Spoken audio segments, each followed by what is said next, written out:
Halo teman-teman, kembali lagi di channel YouTube saya, Stockholder. Nah, gimana kabarnya nih teman-teman? Semoga kabarnya baik-baik semua ya. Nah, hari ini kita mau bahas saham yang di-request oleh subscriber ya. Ada Bro Irwan Effendi 9907. Tolong dibahas saham SMDR.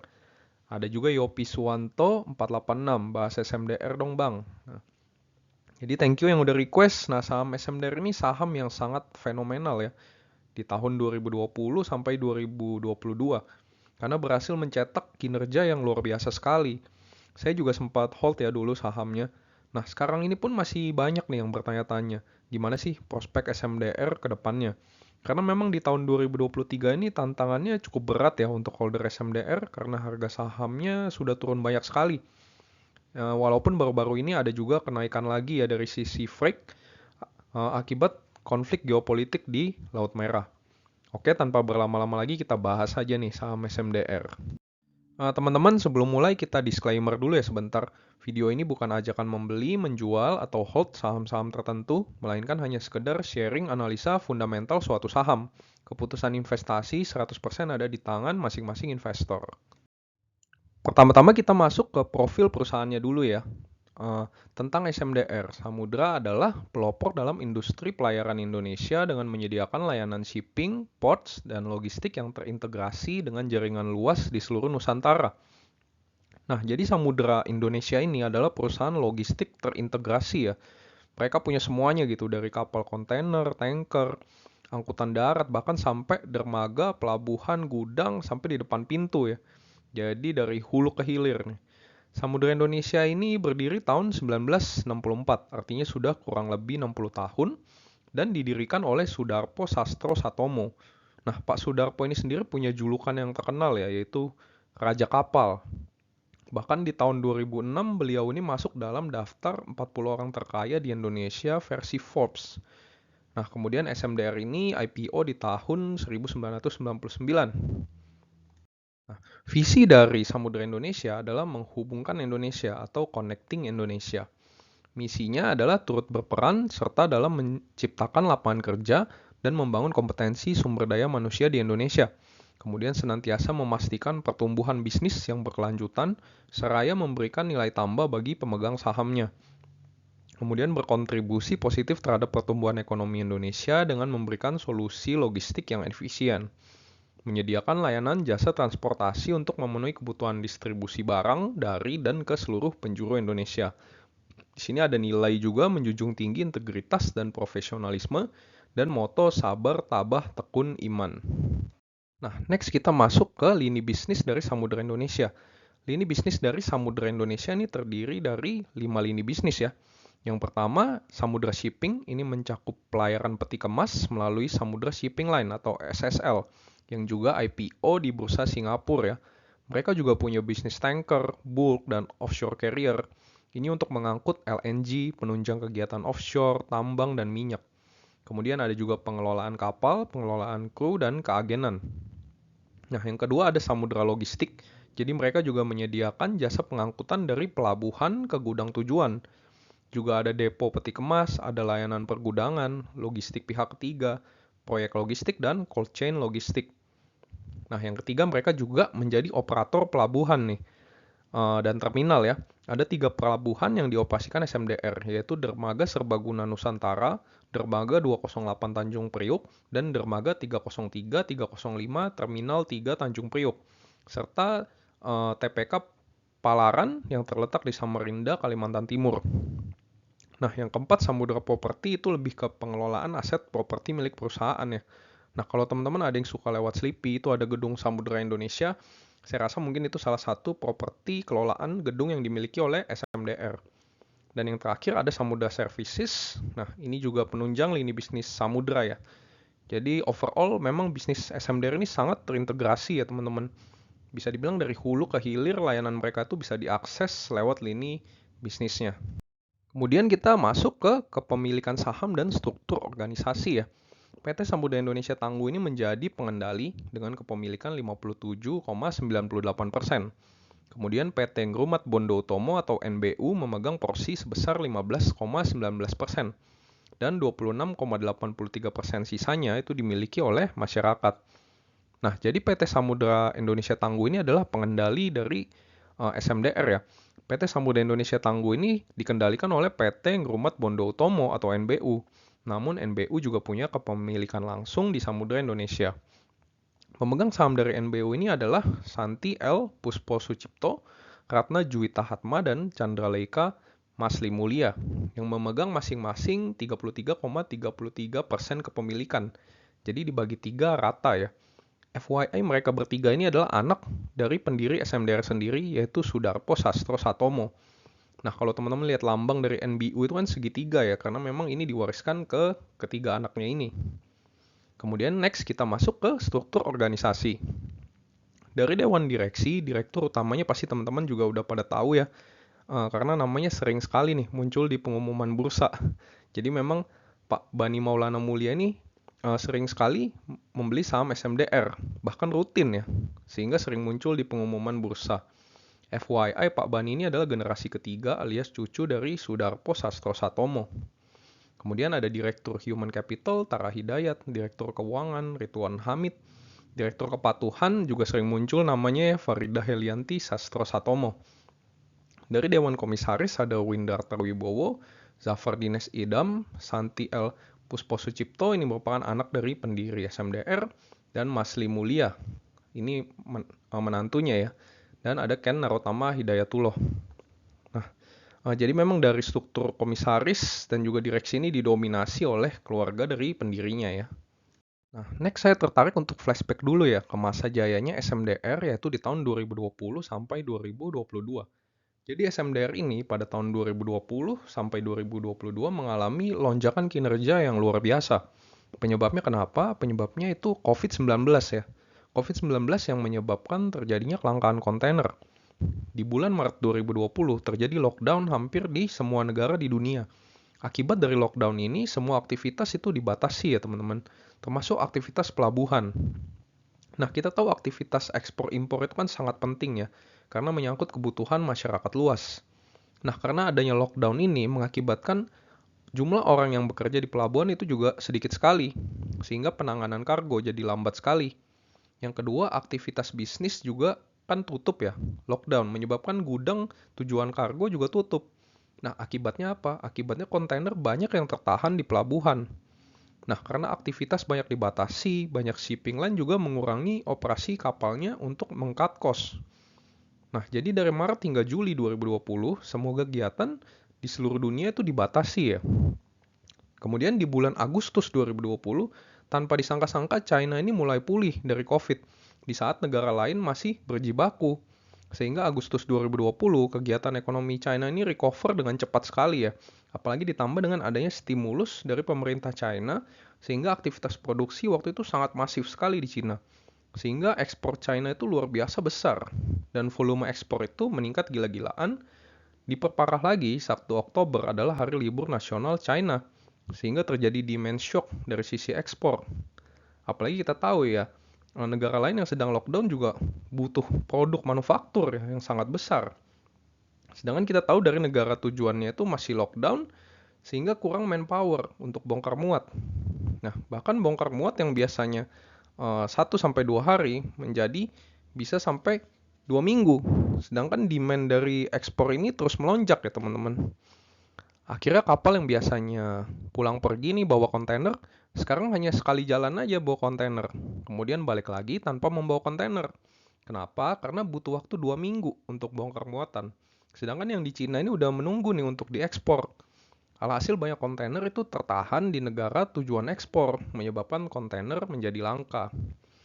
Nah, dari hukum supply and demand, saat demand naik, harga ikut naik juga. Demand dari kontainer itu sampai pada titik yang tidak wajar ya teman-teman. Sehingga freight rate dari World Container Index itu juga meningkat luar biasa. Nah, kita lihat sebelum pandemi, normalnya harga kontainer itu selalu di bawah 2.000 US per 40 feet kontainer. Sedangkan di bulan September 2021 itu mencapai ATH lebih dari 10.000 US per 40 feet kontainer. Jadi kenaikannya tuh sampai 500% lebih ya.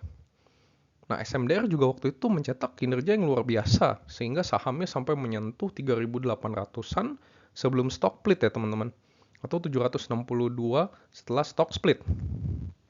Nah, jadi berdasarkan flashback kinerja SMDR tahun 2020 sampai 2022, penyebab peningkatan kinerja SMDR itu ada dua ya.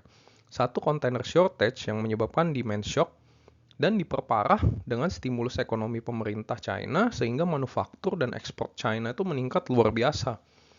Jadi sebenarnya peningkatan kinerja SMDR itu bukan karena faktor internal atau manajemen SMDR, tapi lebih pada faktor eksternal ya teman-teman. Bahkan semua shipping company di dunia itu meraup keuntungan yang luar biasa saat itu, seperti Maersk, AP Moller ya. Nah, semoga dari sini teman-teman juga punya gambaran dulu ya tentang apa yang terjadi di tahun 2020 sampai 2022. Nah, kita masuk ke outlook ekonomi dan sektoral ya teman-teman. Gimana sih outlook ekonomi secara keseluruhan dan juga sektor bisnis perkapalan ini? Seperti kita tahu, tahun 2020 sampai 2022, kinerja sektor perkapalan itu ditopang oleh shortage kontainer yang sangat akut dan boosting demand akibat stimulus pemerintah. Sedangkan di tahun 2023, supply chain ini bisa dibilang sudah diperbaiki dan tidak ada lagi yang namanya shortage kontainer. Artinya supply chain sudah berjalan normal seperti sebelum pandemi. Nah, saya melihat untuk outlook tahun 2024, shipping company ini akan mengalami tantangan yang cukup berat ya, terutama dari sisi supply yang sudah over capacity. Tidak hanya over capacity, shipping company ini juga sedang mengalami perlambatan demand akibat era suku bunga yang tinggi. Juga diperparah lagi dengan perlambatan ekonomi China ya. Kita lihat di tahun 2023, PMI China sendiri masih di fase kontraktif ya, di bawah 50. Artinya aktivitas manufaktur ini memang sedang lesu. Dan tentu saja berdampak sekali pada bisnis kontainer, di mana market dari shipping company ini kan adalah produksi dan manufaktur. Nah, dari IMF sendiri memforecast adanya perlambatan pertumbuhan ekonomi dunia di tahun 2024 dari 3% menjadi 2,9%. Jadi memang ini situasi yang kurang menguntungkan ya bagi perusahaan kapal. Di lain sisi, harga energi juga diprediksi masih akan tinggi ya, karena supply yang bermasalah. Ini juga bisa jadi katalis negatif untuk perusahaan kapal, karena kita tahu cost dari kapal itu juga besar di bahan bakar ya teman-teman. Nah, strategi perusahaan new normal. Dari SMDR sendiri yang saya suka adalah manajemennya cukup sigap dan mumpuni ya. Mereka juga sudah siapkan beberapa strategi untuk survival dari perusahaan. Yang pertama adalah pembagian dividen yang cukup konservatif ya. Kita tahu banyak investor dari SMDR ini kecewa karena pembagian dividen yang bagi sebagian investor dinilai kurang memuaskan. Tapi kalau saya melihat ini adalah survival mode atas ketidakpastian di masa depan. Artinya manajemen ini juga paham bahwa ke depan shortage ini akan berubah jadi oversupply, which is dari segi perusahaan kebijakan ini baik ya untuk sustainability perusahaan. Nah, yang kedua, perusahaan juga konservatif dalam belanja modal. Artinya tidak terbawa euforia pertumbuhan pasar dengan membeli kapal terlalu banyak. Nah, kalau kita lihat SMDR ini menimbun cash juga sangat banyak ya, bahkan setara dengan market cap-nya. Ini bukan tanpa alasan, tapi lebih kepada waspada terhadap ketidakpastian di masa depan. Kalau kita bandingkan misalnya dengan Wins di tahun 2013, perusahaan melakukan kesalahan yang cukup fatal ya, yaitu over expansion karena euforia terhadap pertumbuhan. Sehingga di tahun 2015 ketika siklus tidak memihak, maka mereka mengalami kerugian yang luar biasa. Nah, saya melihat manajemen SMDR ini sangat mumpuni ya, sehingga tidak membuat kesalahan yang sama. Nah, untuk strategi menyerang, perusahaan juga mulai menambah kepemilikan pada kapal pengangkut LNG sebagai sumber pendapatan baru. Karena kalau kita lihat tarif dari tanker, bulk, offshore carrier ini justru cenderung stabil bahkan meningkat ya. Berbeda dengan kontainer. Nah, pada tahun 2024 sendiri, perusahaan sudah memasok 2 kapal tanker, 2 kapal tugboat, dan 2 kapal tongkang. Ini juga bentuk adaptasi ya saya kira dari perusahaan selain tentunya strategi rute yang lebih selektif, efisiensi kapal, dan juga perusahaan terus mencari kesepakatan bisnis yang menguntungkan. Nah, next kita mau masuk chapter 3 yaitu analisa perusahaan. Dari sisi revenue sesuai dengan prediksi ya, karena supply kontainer yang semakin pulih, freight rate juga sudah turun. Revenue perusahaan juga mengikuti penurunan itu ya. Di tahun 2024, saya melihat masih ada potensi terjadinya penurunan akibat overcapacity dan slow demand dari perlambatan ekonomi. Nah, di sini manajemen saya bilang akan diuji ya dengan tantangan di tahun 2024. Nah, kita akan lihat juga apakah dari kapal tanker, dari offshore carrier itu bisa memberi revenue yang cukup besar sehingga menutup kekurangan di sektor kontainer ini. Nah, dari net income juga sama, mengalami penurunan yang cukup signifikan. Saya juga melihat dari kontainer masih akan mengalami penurunan. Apalagi shipping cost juga naik ya akibat inflasi, tentu menaikkan COGS-nya. Kalau kita lihat juga mereka masih mencetak laba yang lumayan sih di 2023. Tapi kalau menurut saya sih ini lebih karena kontrak yang dulu-dulu ya. Jadi saya lihat di 2024 ini masih akan tertekan ya. Tapi kalau perusahaan bisa nih memaksimalkan kapal-kapal untuk angkutan komoditasnya, ini bisa jadi profit generator juga yang baik. Ditambah perusahaan juga memang sudah berpengalaman dalam hal-hal seperti mengatur rute, memaksimalkan efisiensi. Jadi dalam jangka panjang sebenarnya perusahaan itu akan fine-fine saja ya, akan baik-baik saja. Nah, dari sisi rasio keuangan, pertama kita masuk ke rasio likuiditas ya, yaitu untuk mengukur kemampuan perusahaan dalam melunasi kewajiban jangka pendeknya. Nah, di sini ada current ratio 2,2, ini baik ya. Nah, bahkan dari cash ratio SMDR ini mencapai 1,3 ya. Jadi ini adalah benar-benar cash rich company. Tapi ingat ya teman-teman, kalau menurut saya perusahaan menimbun cash yang besar ini untuk beradaptasi atas ketidakpastian di masa depan. Kemudian interest coverage 25 kali ini juga sangat baik. Yang kedua kita masuk ke rasio solvabilitas untuk mengukur kemampuan perusahaan melunasi kewajiban jangka panjangnya. Di sini debt equity ratio-nya di 0,38, ini juga bagus untuk perusahaan kapal yang tentunya capital intensif ya. Yang ketiga kita lihat rasio aktivitasnya, air turnover 6 kali, artinya ada 6 kali putaran penagihan dalam 1 tahun. Jika dalam hari artinya 60 hari. Artinya tagihan klien itu rata-rata terlunasi sekitar 60 hari atau 2 bulan. Ini juga sangat bagus sekali. Nah, dari rasio kinerja, di harga sekarang 354, IPS-nya 80. Artinya PE ratio itu 4,4, price to book value-nya 0,8, ROE-nya 23%, baik tapi menurun dibanding tahun sebelumnya. Kemudian return on asset 9% dan net profit margin 7%. Nah, di sini valuasi SMDR sebenarnya murah ya. Kenapa? Karena para investor itu sudah memfaktorkan adanya penurunan kinerja di masa-masa mendatang. Nah, tentu ini juga jadi tantangan nih bagi manajemen apabila mampu memperoleh laba, apalagi di atas ekspektasi para investor, maka tentu valuasi SMDR di harga sekarang tentu masih murah ya. Nah, kalau saya melihat investor juga masih wait and see. Kalau ternyata dalam tekanan perusahaan masih bisa memperoleh laba di atas ekspektasi, maka ada potensi investor ini masih bisa masuk sih ke sini. Apalagi diprediksi juga akan ada rate cut ya dan relaksasi ekonomi di tahun ini. Tapi kalau ternyata kinerjanya masih menurun, tentu pair yang terlihat murah ini ya perlahan-lahan bisa jadi terlihat mahal ya. Karena apa? Karena penurunan laba, penurunan earningnya. Makanya menurut saya investor ini masih wait and see, melihat kinerja SMDR dalam situasi normal seperti sekarang ini gimana. Karena kalau mengacu di 2023 saja kan labanya masih bagus ya. Tapi kan saya berpendapat ini akibat rate kontrak yang masih tinggi di bulan-bulan sebelumnya. Nah, cara melihat objektif ya di tahun 2024 ini ya. Kalau manajemen berhasil membuktikan kinerjanya di tahun 2024, maka tentu ada potensi investor ini baru pede nih untuk masuk. Nah, jadi overall untuk rasio keuangan SMDR ini solid sekali ya. Sudah banyak sekali perbaikan. Manajemen juga pintar mengantisipasi masa depan dengan cara menimbun cash yang banyak. Secara aktivitas juga lancar dan bagus. Jadi nggak ada masalah dari sisi rasio keuangan. Nah, kemudian baru-baru ini juga ada konflik yang terjadi ya, di mana militan Houthi ini menutup jalur ke Timur Tengah ya.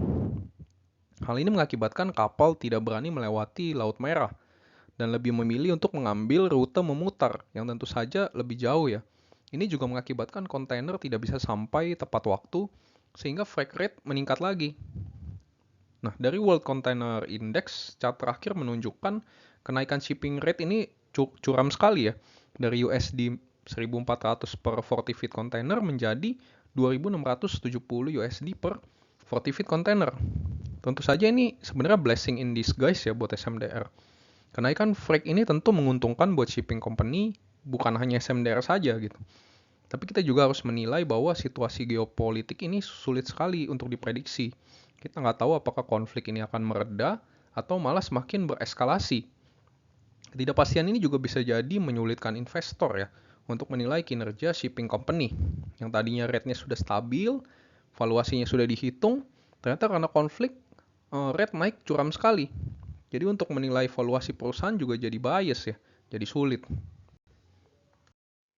Nah, jadi kita sampai pada kesimpulan yang pertama SMDR adalah perusahaan logistik terintegrasi yang sudah berpengalaman selama 60 tahun. Kedua, SMDR mengalami masa jaya akibat dua hal yang bersifat eksternal, yaitu shortage kontainer yang mengakibatkan rate kontainer naik dan stimulus pemerintah yang mengakibatkan aktivitas manufaktur naik. Nah, dua hal eksternal tersebut sudah tidak terjadi lagi nih di tahun 2023 dan seterusnya karena supply chain sudah normal kembali.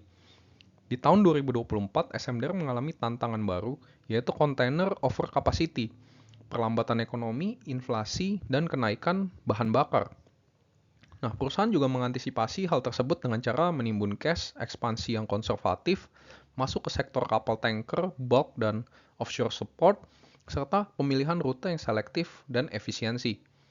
Nah, kami berpendapat valuasi SMDR ini sebetulnya masih murah karena investor sudah memfaktorkan penurunan kinerja di tahun 2023 dan seterusnya.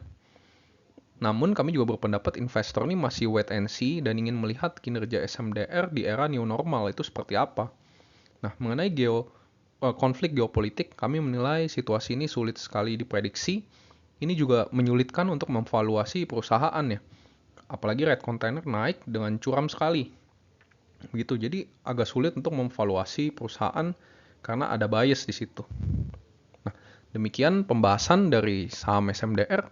Semoga teman-teman yang terbantu bisa tulis di kolom komentar, bisa juga subscribe dan like channel saya ini jika ini bermanfaat bagi teman-teman. Ya, terima kasih teman-teman sudah menonton video ini.